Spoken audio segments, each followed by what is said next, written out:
ఒకరోజు ఒక వేటగాడు తన విల్లు బాణాలతో అడవిలోకి వచ్చాడు. అతని చూసిన జంతువులన్నీ చాలా భయపడతాయి. అతను రోజురోజుకి జంతువులను వేటాడి వాటిని తన ట్రక్కులో పట్టణానికి తీసుకెళ్లి వాటిని అమ్మేవాడు. జంతువులన్నీ ఒక పెద్ద చెట్టు కింద సమావేశమయ్యాయి. అప్పుడు సింహం ఇలా పరిగెత్తుకుంటూ, బ్రతకాలేం, జింక మనమందరం కలిసి ఒక ఉపాయం ఆలోచించాలి అంటుంది. వెంటనే కోతి మనం వేటగాడి బాణాలను దొంగలిద్దాం, అతని వలలు నాశన చేద్దాం అంటుంది.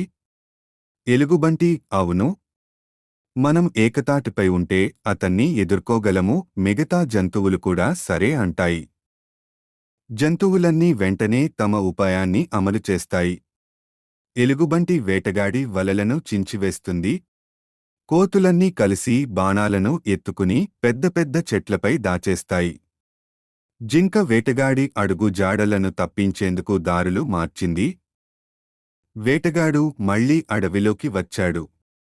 కాని తన వలలు చించబడ్డాయి, బాణాలు కనిపించలేదు. వేటగాడు ఆగ్రహంగా, ఇకపై వేట చేయడం వీలుకాదు, అతను హతాశుడై అడవి వదిలి వెళ్ళిపోతాడు. అడవిలోని జంతువులన్నీ ఉల్లాసంగా నృత్యం చేశాయి. ఇప్పుడు అవి భయపడాల్సిన అవసరం లేదు.